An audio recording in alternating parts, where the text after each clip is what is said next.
आपले महायुतीचे उमेदवार श्रीमंत छत्रपती उदयनराजे भोसले, विधिमंडळातील माझे सहकारी मकरंदाबा पाटील, तसंच देवायनताई परांदे, धैर्यशील कदम, नितीन काका पाटील, शशिकांत पिसाळ, प्रतापराव पवार, बकाजीराव पाटील, नितीन बरगुडे पाटील, अशोक बापू गायकवाड, संजय बाबा गायकवाड, उदयन कबुले, राजू शेठ राजपुरे, शामराव गाढवे, प्रमोद शिंदे, बापूराव सकपाळ, दत्तानाना ढमाळ, राजेंद्र लवंगारे, सीमाताई जाधव, शारदाताई जाधव, स्मिताताई देशमुख, मंगेश धुमाळ, सुनील काटकर, किरण साबळे पाटील, सचिन साळुंके, अनेक माझ्या वाई, महाबळेश्वर, खंडाळा ह्या परिसरातून आलेले महायुतीच्या मध्ये सामील झालेले विविध राजकीय पक्षांचे सर्व आजी माजी सन्माननीय पदाधिकारी, माझ्या शहरातील जमलेले प्रतिष्ठित नागरिक, माझ्या वाई, खंडाळा, महाबळेश्वर विधानसभा मतदारसंघाच्या कानाकोपऱ्यातून आलेले माझे सगळे मतदार बंधू भगिनी, पत्रकार मित्र आणि तरुण मित्रांनो, वेळ बराच झालेला आहे, दुपारचं ऊन आहे, 40 टेम्परेचर आहे, त्यामध्ये काल सांगितलं अजून 24 तास नाही झाले आणि तुम्ही इतक्या मोठ्या संख्येने आज मकरंदाबाच्या आग्रहाखातर, मकरंदाबाच्या विनंतीला मान देऊन इथं मोठ्या संख्येने उपस्थित राहिला, त्याबद्दल मी आपल्या सर्वांचं मनापासून स्वागत करतो, सर्वांना मनापासून धन्यवाद देखील देतो. मित्रांनो, निवडणुका येतात जातात, सर्वसामान्य माणूस असं म्हणतो की आम्हाला काय त्याच्यात फरक पडतो. यावेळेस देशामध्ये लोकसभेच्या निवडणुका चालू आहेत. पहिला टप्पा झाला, दुसरा टप्पा झाला, आपला तिसरा टप्पा उद्याच्या 7 तारखेला आहे. सकाळी 7 ते संध्याकाळी 6 मतदान आहे. मधल्या काळामध्ये मकरंदाबाच्या घरामध्ये एक लग्न होतं. मला वाटलं होतं की आधी लग्न कोंडाण्याचं, मग रायबाचं, पण आम्ही आधी रायबाचं केलं, आता कोंडाण्याच्या लग्नाला निघालोय. जरा आता बदल केलाय, तो इतिहास वेगळा, आता आमचा इतिहास असा सुरू झालाय. हरकत नाही, आपण सगळे आनंदाने तिथं उपस्थित राहिलो, वधूवरांना शुभाशीर्वाद दिलेले आहेत, त्यांचं वैवाहिक जीवन सुखाचं, समृद्धीचं, आनंदाचं, भरभराटीचं जावो अशा प्रकारे परमेश्वराची प्रार्थना देखील केलेली. प्रत्येकाचं चांगलं व्हावं. खरं तर आमचे एकनाथराव शिंदे सांगतात की हे सर्वसामान्यांचं सरकार आहे, हे तुमचं आमचं सरकार आहे. मी देवेंद्रजी आणि एकनाथराव ही कामं करत असताना माझाही हाच प्रयत्न आहे. मला माझ्या पहिल्यांदाच राजकीय जीवनामध्ये कॅबिनेट मंत्रिपदाची शपथ मला घ्यावी लागली आणि त्याच्यानंतर पहिलं पालकमंत्रीपद ह्या जिल्ह्याचं मला मिळालं. आणि हा जिल्हा स्वर्गीय यशवंतराव चव्हाण साहेबांचा जिल्हा आहे. अतिशय प्रेमळ असे कार्यकर्ते, जीवाला जीव देणारे कार्यकर्ते, ह्याचा अनुभव मी त्या 99 ते 2004 सालामध्ये घेतला. त्याच्यामुळे अनेक वेगवेगळ्या भागामध्ये ओळखी झाल्या, वेगवेगळ्या भागामध्ये काय आणलं पाहिजे, कसं केलं पाहिजे, कसा निधी दिला पाहिजे. परवाच 1 मे झालेलं आहे. संयुक्त महाराष्ट्राचा मंगल कलश 1 मेला आणून 64 वर्ष पूर्ण झाली. त्यावेळेस यशवंतराव चव्हाण साहेब हे काय कर्तबगार नेता आहे हे देशाला कळलं, जगाला कळले, महाराष्ट्राला कळले. आज मी जो राजकीय निर्णय घेतलेला आहे, मी अनेक चव्हाण साहेबांची पुस्तकं वाचलीत. चव्हाण साहेबांनी पण सांगितलं, चव्हाण साहेबांच्यावर पण काही राजकीय संकट आली, चढ उतार आले, त्याचे तुम्ही आम्ही साक्षीदार आहेत. परंतु त्यांनी त्याच्यामध्ये लिहिलं आहे, तुम्हाला शेवटचा माणूस आहे, बहुजन समाजाला खऱ्या अर्थाने मदत करायची असेल तर तुम्हाला सरकारमध्ये जाऊनच ती मदत करावी लागते. आज मी काही ताम्रपट घेऊन जन्माला आलेलो नाहीये, मी सत्तेला पापलेला माणूस नाहीये, पण चव्हाण साहेबांचा विचार, चव्हाण साहेबांचे आज जो दाखवलेला रस्ता आहे, मी ह्यावेळेस जो राष्ट्रवादी काँग्रेस पक्षाचा जाहीरनामा दिला आहे त्याच्यामध्ये स्वर्गीय यशवंतराव चव्हाण साहेबांना भारतरत्न मिळालं पाहिजे अशा प्रकारची आपण मागणी केली. ठीक आहे, उशीर झाला, परंतु अनेक मोठ्यांना स्वर्गवासी झाल्यानंतर देखील तशा पद्धतीनं पुरस्कार मिळालेले. त्याच्यानंतरच्या काळामध्ये चव्हाण साहेबांच्या बरोबर काम करणारे, त्यामध्ये किसनवीर आबा असतील, त्याच्यानंतरच्या काळामध्ये काम करणारे लक्ष्मणराव तात्या पाटील असतील, मदनराव पिसाळ असतील, आम्ही ज्यांना जिल्हा परिषदेमध्ये कामाची संधी दिली ते आपल्या सगळ्यांचे सहकारी, त्या संदर्भामध्ये बाळासाहेब भिलारे असतील, अशा वेगवेगळ्यांची आठवण येते. मी त्यांना सगळ्यांना भावपूर्ण श्रद्धांजली अर्पण करतो. काळाच्या नियतीच्या पुढं तुमचं माझं काही चालत नाही.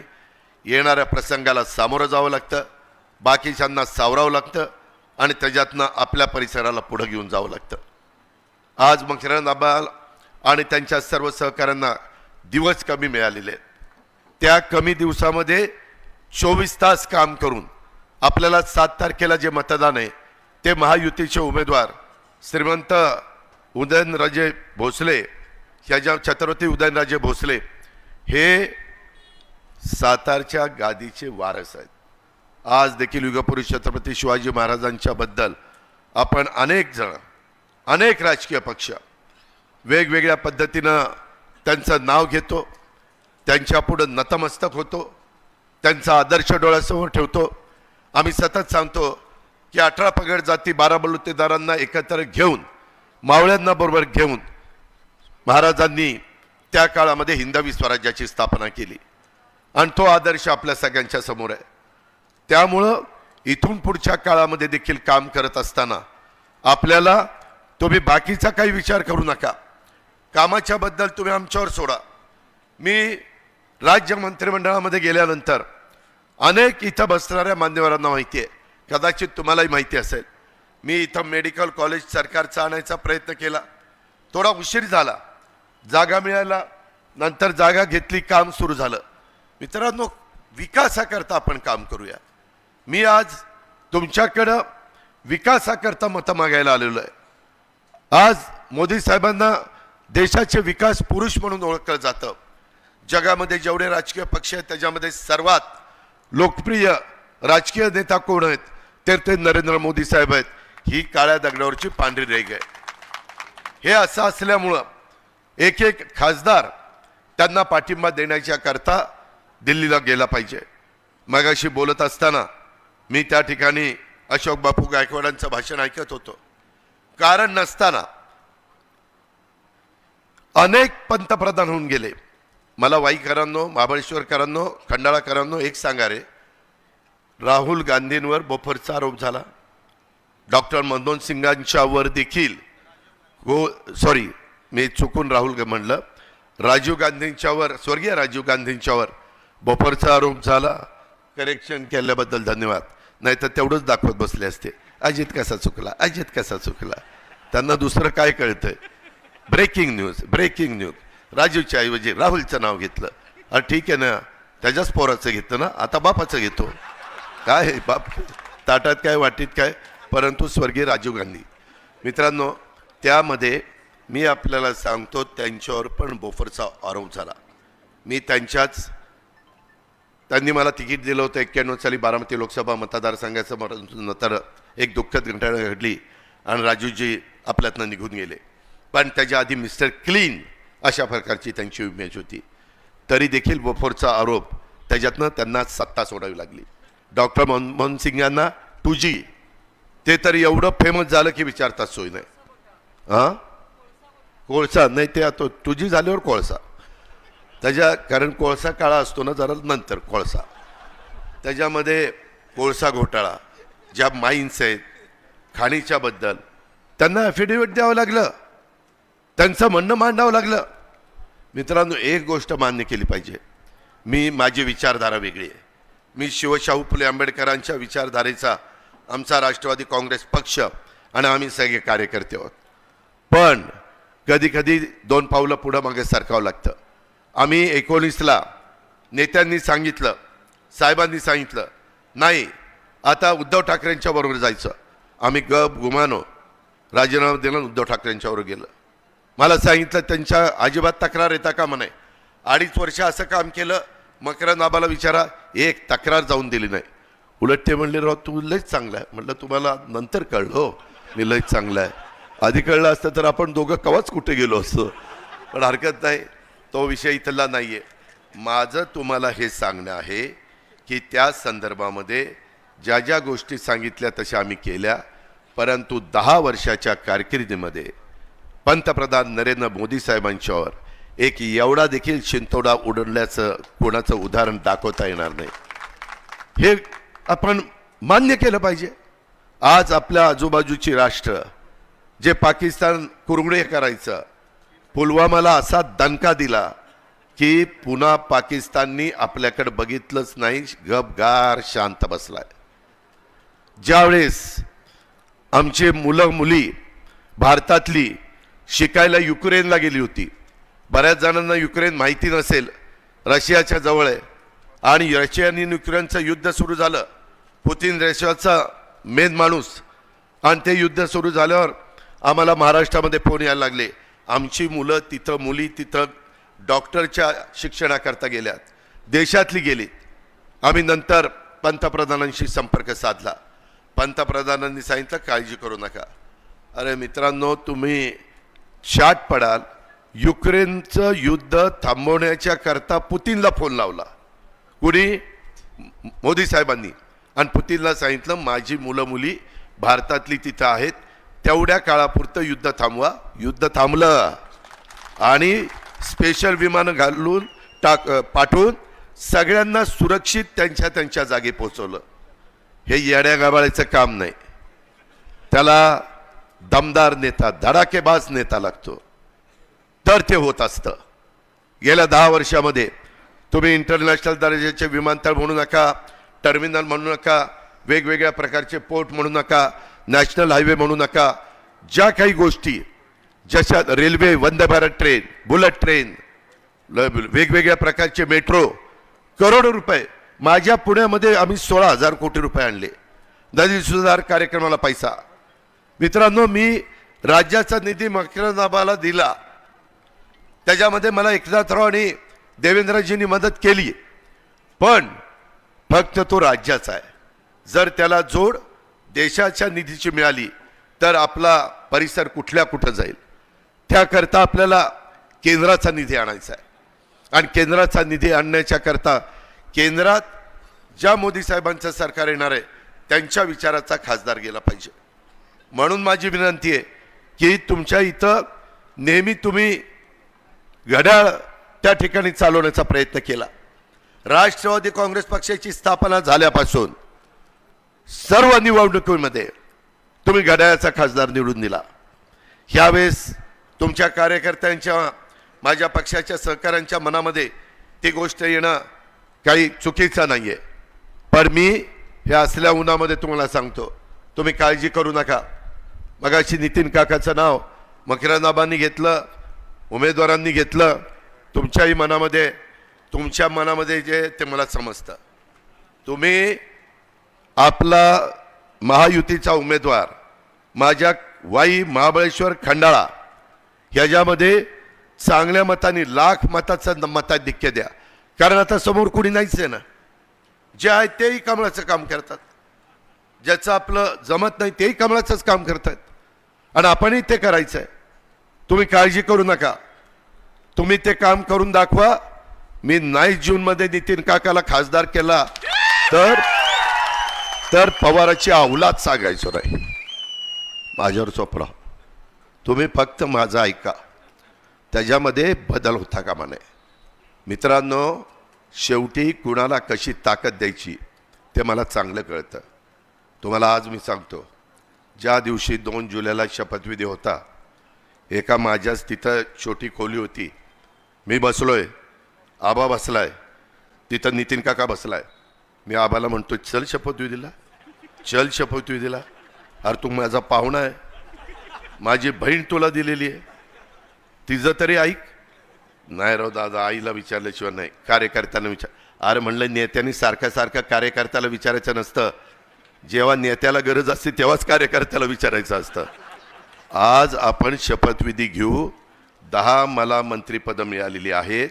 मला सातारला मंत्रिपद द्यायचं आहे, मागं मला देता आलं नाही. त्यावेळेस साहेबांनी उत्तर कराडला दिलं, ती भर मला भरून काढायची. नितीन काका म्हणला, दादा म्हणतोय ती खरंय, आबा ऐक, आबा ऐक. कशाचा आबा ऐकतोय? मला तर वाटलं नितीन काकालाच येऊन शपथविधी घ्यावा, नाहीतर शपथविधी घेतला तर 6 महिने राहता येतं, त्याला काही लगेच आमदार व्हावं लागत नाही. आणि मग परत ह्याला कळलं असतं तर मग नितीनला सांगितलं असतं आता ते राजीनामा, आणि आबा घे आता शपथ. पण जाऊ दे म्हणलं, उगीच काहीतरी वेगळं दिसे. त्यावेळेस त्यांनी माझं ऐकलं नाही. आता मी आपल्याला सांगतो, वाईकरांनो, खंडाळाकरांनो, महाबळेश्वरकरांनो, तुम्हाला एकही काही न करता मी तुम्हाला एक जोडीला खासदार देतोय. उद्याच्याला उदयनराजे आपली कामं करतीलच, परंतु उदयनराजेंच्या व्यापातनं जर काही वेळ लागला तर नितीन काका आहे ना, काका चल घे काम कर, सारखं काकाच्या मागं भुंगा लावायचा. आणि त्याच्यात मी पण आहे, देवेंद्र पण आहे, एकनाथराव शिंदे आहे. राज्याच्या बाबतीतली मदत आम्ही करू, पण तुम्ही उद्याच्या काळामध्ये महायुतीचा उमेदवार निवडून दिला पाहिजे. मगाशी मकरंद आबांनी पण सांगितलं, मी पण ते तुम्हाला सांगतोय, तुम्ही तुमचं काम करा, आम्ही आमचं काम करू. शेवटी आपण साधू संत नाही, नुसतं विचार ऐकायचे आणि त्या पद्धतीनं त्या रस्त्याने जाण्याचा प्रयत्न करायचा. त्यांचे विचार साधू संतांचे तर उत्तमच आहे, वारकरी संप्रदायाच्या बद्दल आपल्याला सगळ्यांना आदरच आहे, त्यांच्या पुढे आपण नतमस्तकच होतो. पण जे जे काही प्रश्न उद्याच्याला महाबळेश्वर असेल, खंडाळा असेल, वाई असेल, इथं काही निधी पाहिजे असेल, मगाशी आबांनी तर त्याचे आकडे सांगितलेलेच आहे. परंतु मधी श्री क्षेत्र महाबळेश्वर आबा आपण कितीदा प्लॅन घेऊन बसलो, 4-5 वेळेला. आणि मग आम्ही आपले एकनाथराव शिंदेची कमिटी त्यांच्या पुढे नेला. शिंदे साहेबांना पण आवडला, म्हणले चला मंजूर, आणि ते मंजुरी आपण दिले. 5 नद्या उगम पावलेत ना, का 7 नद्या किती उगम पावलेत तिथं? 5 नद्या उगम पावल्यात. एवढं चांगलं करतो की लोक वेण्णा लेकला जातात, महाबळेश्वरमध्ये फिरतात, पण आल्यानंतर पर्यटक म्हणला पाहिजे चला आपण श्री क्षेत्र महाबळेश्वरच्या दर्शनाला जाऊ. एवढा सुंदर प्लॅन केलेला आहे. त्याच्यामध्ये प्रतापगडचं काम मध्ये आपण हातामध्ये घेतलं आहे, किल्ले गड ह्याचं संवर्धनाचं काम आपण हातामध्ये घेतलं आहे. स्कुबा ड्रायव्हिंग ह्याचा उपयोग तुमच्या माझ्या परिसरामध्ये सातारा जिल्ह्यात येणाऱ्या पर्यटकांना त्या ठिकाणी होणार आहे. पर्यटनाला चालना देण्याचं काम आपल्याला करायचं आहे. मध्ये आपलं सैनिक स्कूल, मला अनेक जण सांगायचे दादा चांगले लोक तिथं शिकले, त्याला मदत करा. 400 कोटी रुपयाची मदत केली. तुम्ही काळजी करू नका. तुम्ही ज्या पद्धतीनं स्वर्गीय यशवंतराव चव्हाण साहेबांचा वारसा पुढं आम्ही घेऊन चाललेलो आहे, आम्हाला काहींनी सांगितलं तोच राष्ट्रवादी काँग्रेस पक्ष, तोच झेंडा, तेच चिन्ह, परंतु ते वापरायचं नाही. आमचा फोटो, आम्ही गप्प बसलो, ते आपलं दैवत आहे, परंतु मी कोर्टात जाईल, आम्ही काही म्हणलो नाही. मी त्याच्याऐवजी ठरवलं की ठीक आहे, कोर्ट ते कोर्ट आहे, आपण चव्हाण साहेबांचा फोटो लावू. आता सगळीकडे राष्ट्रवादी काँग्रेस पार्टीच्या बॅनरवर चव्हाण साहेबांचे फोटो असतात.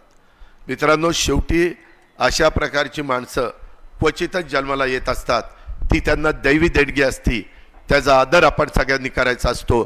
जे काही 2 कारखान्याच्या बद्दल आबांनी उल्लेख केला, मी म्हणत होतो अरे नको घेऊ, मला ह्याच्यातली माहिती आहे, अरे लय जोरा म्हणजे कामाचं म्हणजे खेळखंडोबाचं आहे, ते थोडेसे केस राहिले ती जातील, म्हणलं एक टाळक्यावर केस राहायचा नाही, दोघंही आपण सारखेच हो, असं आपली परिस्थिती होईल.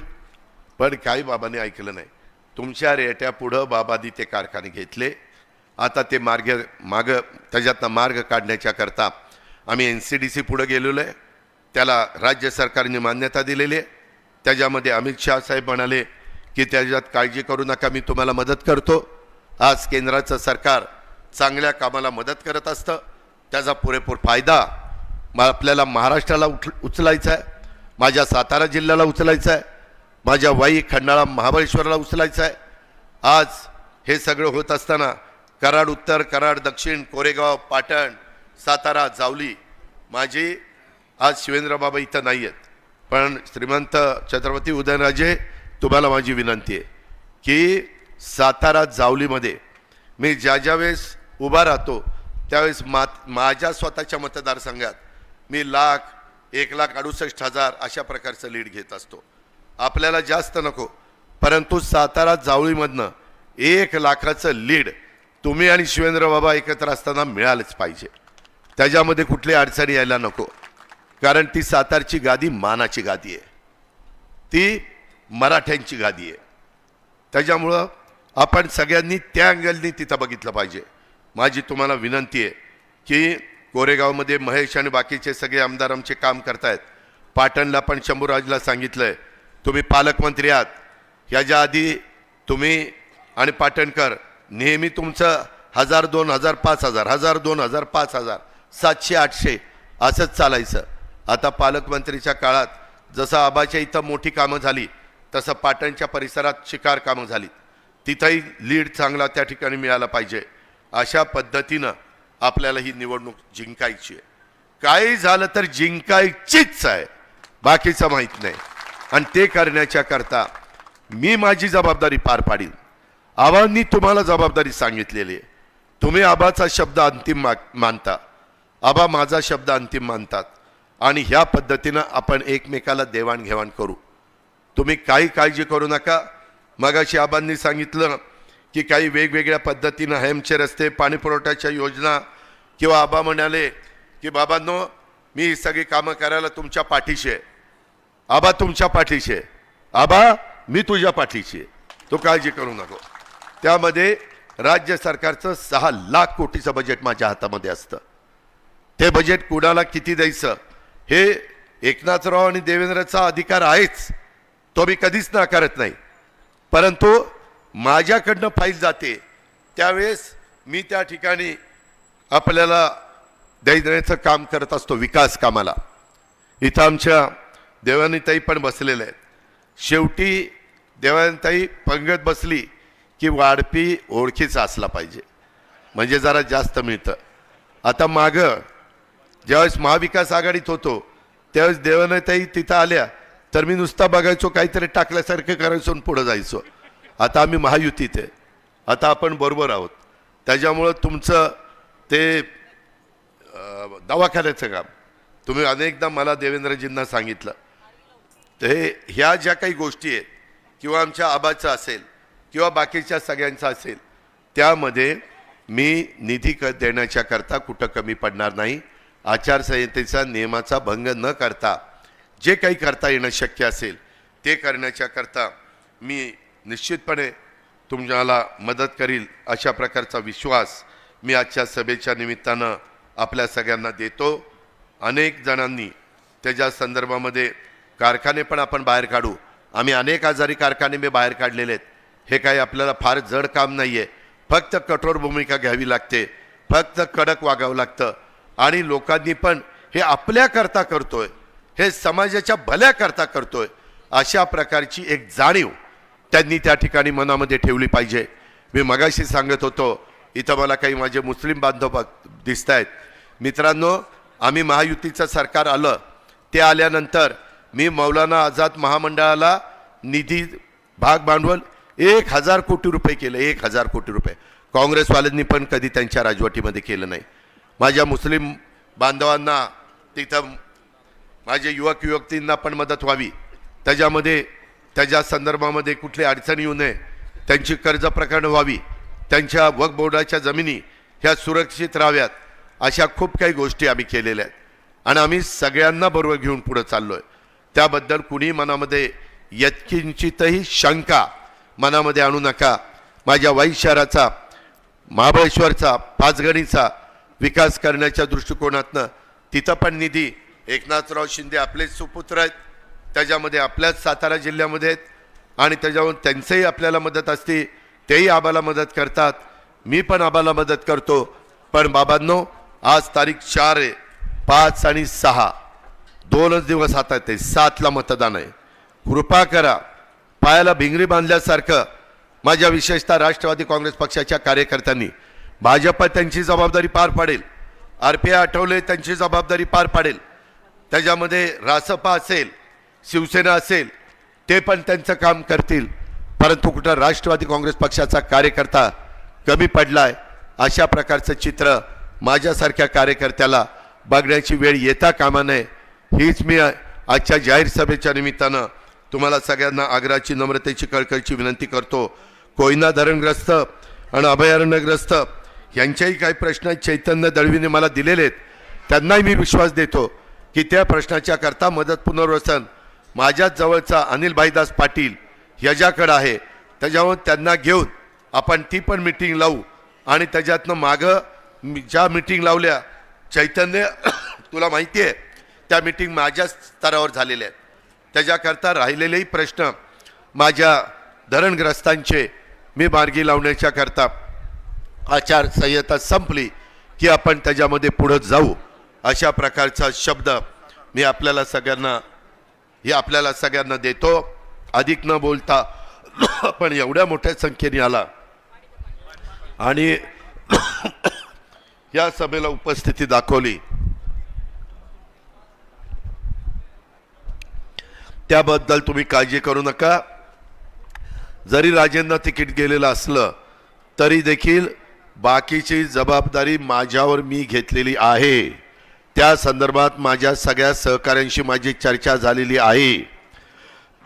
त्यामुळं तुमची सगळ्यांची कामं आणि उद्याच्याला नितीन काका खासदार राज्यसभेचा झाला की काका तू फक्त वाई, महाबळेश्वर आणि खंडाळ्याचा बघायचं नाही, सातारा जिल्ह्याचा खासदार म्हणून मी तुला करतोय. त्याच्यामुळं पायाला बिंगरी आमचा मकरनाबा कसा तिथं बांधतो, रात्री उशिरापर्यंत लक्ष देत असतो, तशा पद्धतीनं नितीन आबा इथं राष्ट्रवादी काँग्रेस पक्षाला ताकद देण्याच्या करता तुला काम करावं लागेल, हे स्पष्टपणे या निमित्तानं सांगतो. आणि पुन्हा एकदा महायुतीचे उमेदवार या नात्याने छत्रपती उदयनराजे भोसलेंच्या कमळाच्या चिन्हाच्या शेजारचं बटन दाबण्याचं काम आपण सगळ्यांनी करा आणि आपल्या वाई, खंडाळा, महाबळेश्वरचा सर्वांगीण विकास करण्याच्या करता तुम्ही आम्हाला साथ द्या, हीच विनंती करून आपली रजा घेतो. जय हिंद, जय महाराष्ट्र. धन्यवाद.